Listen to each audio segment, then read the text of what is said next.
ಗಣೇಶನ ನಿಜವಾದ ಶಕ್ತಿ. ಆ ದಿನ ಕೈಲಾಸದಲ್ಲಿ ವಾತಾವರಣ ತುಂಬಾನು ಪ್ರಶಾಂತವಾಗಿ ತುಂಬಾನು ಚೆನ್ನಾಗಿತ್ತು. ಶಿವ ಕುಟುಂಬದಲ್ಲಿ ಇರೋರು ಎಲ್ಲರೂ ಕೂಡ ಸಂತೋಷವಾಗಿ ಮಾತಾಡ್ಕೊಳ್ತಾ ಇದ್ರು. ಆವಾಗ ಸುಬ್ರಹ್ಮಣ್ಯ ಅವನ ಶಕ್ತಿ ಪರಾಕ್ರಮದ ಬಗ್ಗೆ ಮಾತಾಡ್ತಾ ಇದ್ದಾಗ ಗಣೇಶ ತಂದೆ ತಾಯಿ ಜೊತೆ ಆಟಾಡ್ಕೊಂಡು ಲಡ್ಡು ಮಾಡಿಕೊಡಿ ಅಂತ ಕೇಳ್ತಾ ಇದ್ದ. ಸರಿಯಾಗಿ ಆ ಸಮಯದಲ್ಲಿ ಮಹರ್ಷಿಗಳಾದ ಅಗಸ್ತ್ಯ ಮಹರ್ಷಿ ಅಲ್ಲಿಗೆ ಬಂದ್ರು. ಮಹಾದೇವ, ಜಗನ್ಮಾತೆ, ನಿಮಗೆ ನನ್ನ ನಮಸ್ಕಾರಗಳು. ನಿಮ್ಮ ದರ್ಶನದಿಂದ ನನ್ನ ಜನ್ಮ ಸಾರ್ಥಕವಾಯಿತು. ಬನ್ನಿ ಮಹರ್ಷಿ, ಬನ್ನಿ. ನಿಮ್ಮಂಥವರು ಬರುವುದರಿಂದ ನಮ್ಮ ಕೈಲಾಸಕ್ಕೆ ಸಂತೋಷ. ನಿಮ್ಮ ತಪಸ್ಸು ಹೇಗೆ ನಡೀತಿದೆ? ಭೂಲೋಕದಲ್ಲಿ ಎಲ್ಲರೂ ಕ್ಷೇಮ ತಾನೆ? ಎಲ್ಲವೂ ನಿಮ್ಮ ದಯೆ ಸ್ವಾಮಿ. ನಾನು ಮಾಡಿದಂತಹ ದೊಡ್ಡ ಯಾಗ ಈ ದಿನ ಫಲ ಸಿಕ್ತು. ಆ ಯಾಗದ ಫಲವಾಗಿ ನನಗೆ ದಿವ್ಯವಾದ ಈ ಶಕ್ತಿ ಕಂಕಣ ಸಿಕ್ತು. ಹಾಗೆ ಮಹರ್ಷಿ ಅವರ ಕೈಯಲ್ಲಿದ್ದ ಕಂಕಣನ ತೋರ್ಸಿದ್ರು. ಅದು ಫಳಫಳ ಜೊಲಿತಾ ಇತ್ತು. ಅದು ನೋಡಕ್ಕೆ ಸೂರ್ಯನ ತರಾನೂ ಇತ್ತು. ಅದರೊಳಗಡೆಯಿಂದ ಬೆಂಕಿ ಹೊರಗಡೆ ಬಂದು ಬೀಳೋ ತರಾನೂ ಇತ್ತು. ಆಹಾ, ಆ ಕಂಕಣವನ್ನು ನೋಡಲು ಎಷ್ಟೊಂದು ಅದ್ಭುತವಾಗಿದೆ. ಅದರಿಂದ ಬರುವಂತಹ ತೇಜಸ್ಸನ್ನು ನೋಡಿದ್ರೆ ನನ್ನ ಕಣ್ ತೆರೆಯಲೇ ಸಾಧ್ಯವಾಗ್ತಾ ಇಲ್ಲ. ಅದರ ಪ್ರತ್ಯೇಕತೆ ಏನು ಮಹರ್ಷಿ? ತಾಯಿ, ಇದು ಸಾಧಾರಣವಾದದ್ದಲ್ಲ. ಇದನ್ನು ಯಾರು ಧರಿಸುತ್ತಾರೋ ಅವರ ಫಲ ಪರಾಕ್ರಮ 100ರಷ್ಟು ಅಧಿಕವಾಗುತ್ತೆ. ಅವರನ್ನು 3 ಲೋಕದಲ್ಲಿ ಯಾರು ಎದುರಿಸಲು ಸಾಧ್ಯವಿಲ್ಲ. ಇದು ಕೇವಲ ಅತ್ಯಂತ ಶಕ್ತಿ ಇರುವವರಿಗೆ ಮಾತ್ರ ಸಿಗುತ್ತೆ. ಅದಕ್ಕೇನೆ ಈ ಕಂಕಣವನ್ನು ನಿಮಗೆ ಕೊಡಲೆಂದು ಬಂದೆ. ಇದನ್ನು ನಿಮ್ಮ 2 ಮಕ್ಕಳಲ್ಲಿ ಯಾರು ಶಕ್ತಿವಂತರೋ ಅವರಿಗೆ ಕೊಡಿ. ಅತ್ಯಂತ ಶಕ್ತಿವಂತ ಅನ್ನುವ ಮಾತು ಕೇಳಿದ ತಕ್ಷಣ ಅಲ್ಲಿರುವವರು ಎಲ್ಲರೂ ಕೂಡ ದೇವರ ಸೇನಾಧಿಪತಿಯಾದ ಸುಬ್ರಹ್ಮಣ್ಯ ಸ್ವಾಮಿಯನ್ನ ನೋಡಿದ್ರು. ಆವಾಗ ಸುಬ್ರಹ್ಮಣ್ಯ ಸ್ವಾಮಿ ಕೂಡ ತುಂಬಾನೇ ಹೆಮ್ಮೆಯಿಂದ ತಂದೆ ತಾಯಿನ ನೋಡಿದ್ರು. ತಾತ, ನಿಮ್ಮ ಬಹುಮಾನಕ್ಕೆ ಧನ್ಯವಾದಗಳು. ತಂದೆ ತಾಯಿಯ ಆಶೀರ್ವಾದದಿಂದ ನಾನು ಈ ಕಂಕಣವನ್ನು ಪಡಿಬೇಕು ಅಂತ ಇದ್ದೀನಿ. ಹಾಗಂತ ಹೇಳಿದಾಗ ಗಣೇಶನ ಮುಖ ಪಾಪ ಬಾಡಿ ಹೋಯ್ತು. ಎಲ್ರೂ ಅವನ ಬಗ್ಗೆ ಯೋಚನೆ ಮಾಡ್ಲೇ ಇಲ್ಲ. ಅವರ ಶಕ್ತಿಯ ಬಗ್ಗೆ ಯಾರು ಮಾತಾಡ್ತಾ ಇಲ್ಲ ಅಂತ ಅವ್ರ ಕಣ್ಣಿಂದ ಕಣ್ಣೀರು ಬರ್ತಾ ಇತ್ತು. ಆವಾಗ ಗಣೇಶ ತಂದೆ ತಾಯಿಯ ಹತ್ತಿರ, ಅಮ್ಮ, ಶಕ್ತಿ ಅಂದ್ರೆ ಕೇವಲ ಯುದ್ಧ ಮಾಡುವುದು, ಆಯುಧ ಹಿಡಿಯುವುದು ಮಾತ್ರನಾ? ನಾನು ವಿಘ್ನವನ್ನು ತೊಲಗಿಸ್ತೀನಿ. ಅದು ಶಕ್ತಿ ಅಲ್ವಾ? ನಾನು ನನ್ನ ಭಕ್ತರ ಕಷ್ಟವನ್ನು ನೀಗಿಸ್ತೀನಿ. ಅದು ಶಕ್ತಿ ಅಲ್ವಾ? ನನ್ನ ಬುದ್ಧಿವಂತಿಕೆಯಿಂದ ಕಷ್ಟವನ್ನು ನಿವಾರಿಸುತ್ತೇನೆ. ಅದು ಶಕ್ತಿ ಅಲ್ಲವೇ? ಯಾವಾಗಲೂ ತಮ್ಮನ ಪರಾಕ್ರಮನೆ ನಿಮಗೆ ದೊಡ್ಡದಾಗಿದೆ. ನನ್ನ ಬುದ್ಧಿ ನಿಮಗೆ ಗೊತ್ತಾಗಲ್ವಾ? ಇಲ್ಲ ಮಗನೇ, ಹಾಗೆ ಹೇಳಬೇಡ. ನೀನು ನಮಗೆ ಪ್ರಥಮ ಪುತ್ರ. ನಿನ್ನ ಬುದ್ಧಿವಂತಿಕೆ, ನಿನ್ನ ವಿವೇಕ ನಮಗೆ ಗರ್ವಕ್ಕೆ ಕಾರಣ. ಆದರೆ ಶಕ್ತಿ ಕಂಕಣವಲ್ವಾ, ಅದಕ್ಕೇನೆ. ನನಗೆ ಗೊತ್ತಾಯಿತು. ಕೈಲಾಸದಲ್ಲಿ ನನ್ನ ಬುದ್ಧಿವಂತಿಕೆಗೆ ಬೆಲೆನೇ ಇಲ್ಲ. ನಿಮ್ಮ ಕಂಕಣ ಬೇಡ, ಏನು ಬೇಡ. ಯಾರು ನನ್ನನ್ನು ಅರ್ಥ ಮಾಡ್ಕೊಳ್ತಾ ಇಲ್ಲ. ಹಾಗಂತ ಹೇಳಿ ಗಣೇಶ ಕೋಪ ಮಾಡ್ಕೊಂಡು ತಂದೆ ತಾಯಿಯ ಹತ್ತಿರ ಮಾತಾಡದೆ ಅಲ್ಲಿಂದ ಹೊರಟ. ಕೈಲಾಸದಲ್ಲಿರುವ ಉದ್ಯಾನವನದಲ್ಲಿ ಹೋಗಿ ಕೂತ್ಕೊಂಡು ತುಂಬಾನು ಬೇಜಾರು ಮಾಡ್ಕೊಳ್ತಾ ಇದ್ದ ಗಣೇಶ. ಆವಾಗ ಅದನ್ನ ದೂರದಿಂದ ನೋಡ್ತಾ ಇದ್ದ ಮೂಷಿಕ. ಸ್ವಾಮಿ ಬೇಜಾರಲ್ಲಿ ಇರೋದನ್ನ ನೋಡಿ ಮೂಷಿಕ ತಕ್ಷಣ ಅವ್ರ ಹತ್ತಿರ ಬಂದ. ಸ್ವಾಮಿ, ಏನಾಯ್ತು? ಇಷ್ಟೊಂದು ಚಿಂತೆಯಲ್ಲಿದ್ದೀರಾ? ನೀವೀಗೆ ದುಃಖ ಪಟ್ರೆ ನನ್ನಿಂದ ನೋಡಲು ಸಾಧ್ಯವಿಲ್ಲ. ಜಗತ್ಪಾಲಕರಾದ ನೀವೇ ಹೀಗಿದ್ರೆ ಹೇಗೆ ಸ್ವಾಮಿ? ಏನ್ ಮಾಡುವುದು ಗೆಳೆಯ? ಎಲ್ಲರೂ ಬಲವನ್ನು ನೋಡುತ್ತಿದ್ದಾರೆ, ಬುದ್ಧಿಯನ್ನಲ್ಲ. ತಮ್ಮ ಯುದ್ಧ ಮಾಡುತ್ತಾನೆ, ಅಸುರನನ್ನು ಸಂಹಾರ ಮಾಡುತ್ತಾನೆ. ಅದಕ್ಕೇನೆ ಅವನೇ ಎಲ್ಲರಿಗೂ ಶಕ್ತಿವಂತನಾಗಿ ಕಾಣುತ್ತಾನೆ. ನಾನು ಮಾಡುವ ಕೆಲಸ ಯಾರಿಗೂ ಗೊತ್ತಾಗಲ್ಲ. ಕ್ಷಮಿಸಿ ಸ್ವಾಮಿ, ಅದು ನಿಜ ಅಲ್ಲ. ನಿಮ್ಮ ಬುದ್ಧಿವಂತಿಕೆ ಇಲ್ಲದಿದ್ರೆ ಯಾರು ಯಾವ ಕೆಲಸ ಮಾಡಲು ಸಾಧ್ಯವಿಲ್ಲ. ನೀವೇ ತಾನೇ ವಿಘ್ನಾಧಿಪತಿ. ನಿಮ್ಮ ಶಕ್ತಿ ತುಂಬಾ ದೊಡ್ಡದು, ಆದ್ರೆ ನಿಶಬ್ದವಾದದ್ದು. ಅದನ್ನು ನಿರೂಪಣೆ ಮಾಡಲು ನಿಮಗೆ ಸಮಯ ಸಿಗುತ್ತೆ. ನೀವು ಚಿಂತೆ ಮಾಡಬೇಡಿ.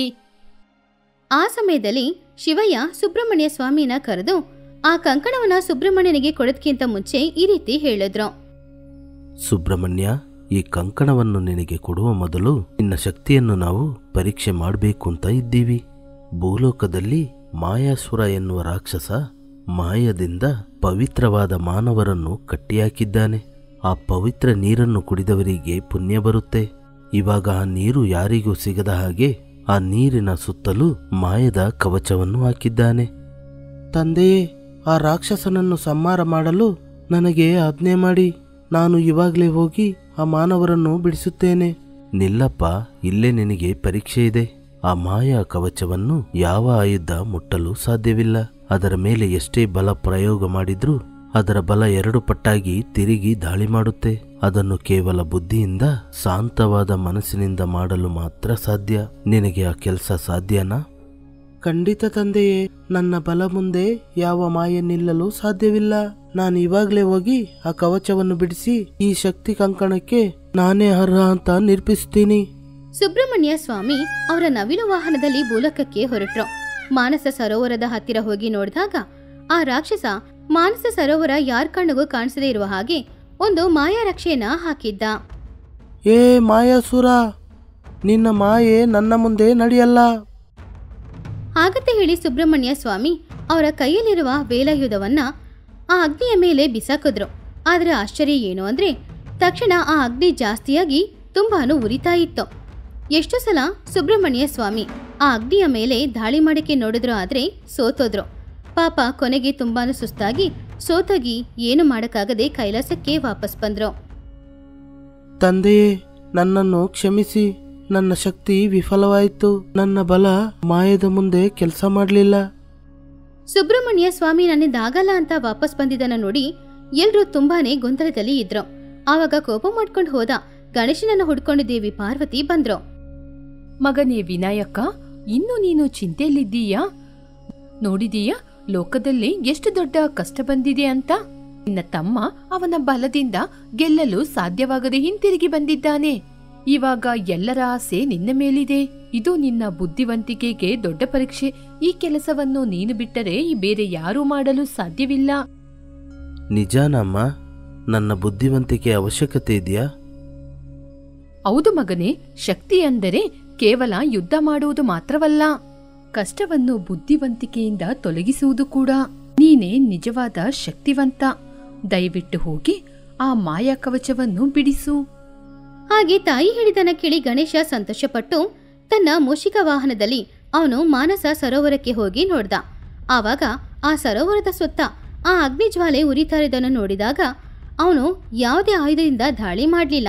ಅದಕ್ಕೆ ಬದಲಾಗಿ ಅಲ್ಲೇ ಕೂತ್ಕೊಂಡು ಕಣ್ಮುಚ್ಕೊಂಡು ಇದರ ರಹಸ್ಯ ಏನು ಅಂತ ನೋಡ್ತಾ ಇದ್ದ. ಈ ಮಾಯೆ ಕೋಪ ಬಲವನ್ನು ಆಹಾರವಾಗಿ ಸ್ವೀಕರಿಸುತ್ತಿದೆ. ನಾನು ಶಾಂತವಾಗಿದ್ರೆ ಇದಕ್ಕೆ ಶಕ್ತಿ ಇರೋಲ್ಲ. ಇದರ ಮೂಲ ಎಲ್ಲೋ ಬೇರೆ ಕಡೆ ಇದೆ. ಹಾಗಂತ ಹೇಳಿ ಗಣೇಶ ಕಣ್ಮುಚ್ಕೊಂಡು ಅವನ ಜ್ಞಾನ ದೃಷ್ಟಿಯಿಂದ ನೋಡ್ತಾ ಇದ್ದಾಗ ಆ ಮಾನಸ ಸರೋವರಕ್ಕೆ ಸ್ವಲ್ಪ ದೂರದಲ್ಲಿ ಮಾಯಾಸುರ ಕೂತ್ಕೊಂಡು ಅವನ ಕೈಯಲ್ಲಿ ಒಂದು ಚಿಕ್ಕ ಮಣ್ಣಿನ ಪ್ರತಿಮೆ ಇಟ್ಕೊಂಡು ಪೂಜೆ ಮಾಡ್ತಾ ಇದ್ದ. ಆ ಪೂಜೆಯಿಂದಾನೇ ಈ ಕಡೆ ಇಲ್ಲಿರುವ ಅಗ್ನಿಗೆ ಅದರಿಂದಾನೇ ಶಕ್ತಿನೂ ಬರ್ತಾ ಇತ್ತು. ಗೆಳೆಯ, ನೀನು ಹೋಗಿ ಆ ರಾಕ್ಷಸನ ಕೈಯಲ್ಲಿರುವ ಮಣ್ಣಿನ ಮಡಿಕೆ ಕೆಳಗೆ ಬೀಳುವ ಹಾಗೆ ಮಾಡು. ಹಾಗೆ ಗಣೇಶ ಹೇಳಿದಾಗ ಮೂಷಿಕ ವಾಹನ ಯಾರಿಗೂ ಗೊತ್ತಿಲ್ಲದೆ ಮೇಲೆ ಮಾಯಾಸುರನ ಹತ್ತಿರ ಹೋಗಿ ಆ ಪ್ರತಿಮೆನ ಕೆಳಗಡೆ ತಳ್ಬಿಟ್ಟ. ಆ ಪ್ರತಿಮೆ ಕೆಳಗಡೆ ಬಿದ್ದು ಒಡೆದೋಯ್ತು. ಆ ಕ್ಷಣ ಮಾನಸ ಸರೋವರದ ಸುತ್ತ ಇದ್ದ ಆ ಅಗ್ನಿಗಳು ಎಲ್ಲಾನು ಅಲ್ಲಿಂದ ಮಾಯವಾಯಿತು. ಅಯ್ಯೋ, ನನ್ನ ಶಕ್ತಿ ಹೊರಟೋಯ್ತು. ಹಾಗೆ ಗಣೇಶ ಯಾವುದೇ ಒಂದು ಆಯುಧವನ್ನ ಉಪಯೋಗ ಮಾಡಲೇ ಇಲ್ಲ. ಆದ್ರೆ ಅಲ್ಲಿದ್ದ ಆ ಅಗ್ನಿನ ಅವನು ತೊಲಗಿಸ್ದ. ಸಂತೋಷದಿಂದ ಅವನಲ್ಲಿಂದ ಕೈಲಾಸಕ್ಕೆ ವಾಪಸ್ ಬಂದ. ಅಣ್ಣ, ನನ್ನನ್ನು ಕ್ಷಮಿಸು. ನಾನೇ ತಪ್ಪು ಮಾಡಿದ್ದು. ನೀನೇ ನಿಜವಾದ ಶಕ್ತಿವಂತ. ನಾನು ಬಲವನ್ನು ನಂಬಿದ್ದೀನಿ, ನೀನು ಬುದ್ಧಿವಂತಿಕೆಯನ್ನ ನಂಬಿದ್ದೀಯ. ಇಂದಿನಿಂದ ನಿಮ್ಮ ಬುದ್ಧಿವಂತಿಕೆಗೆ ನಾನು ಗೌರವ ಕೊಡುತ್ತೀನಿ. ವಿನಾಯಕ, ಈ ಕಂಕಣ ನಿನಗೆ ಸೇರಬೇಕಾಗಿದ್ದು. ಶಕ್ತಿ ಅಂದರೆ ಕೇವಲ ನಾಶ ಮಾಡುವುದು ಮಾತ್ರವಲ್ಲ, ಬುದ್ಧಿಯಿಂದ ವಿಘ್ನವನ್ನು ತೊಲಗಿಸಿ ಲೋಕವನ್ನು ಕಾಪಾಡುವುದು. ನಿನ್ನ ಬುದ್ಧಿಯೇ ನಿಜವಾದ ಶಕ್ತಿ. ನಿಜವಾದ ಶಕ್ತಿ ಅನ್ನೋದು ಆಯುಧದಲ್ಲೂ ದೇಹದಲ್ಲೂ ಇರಲ್ಲ. ನಿಜವಾದ ಶಕ್ತಿ ಅನ್ನೋದು ನಮ್ಮ ಬುದ್ಧಿವಂತಿಕೆ.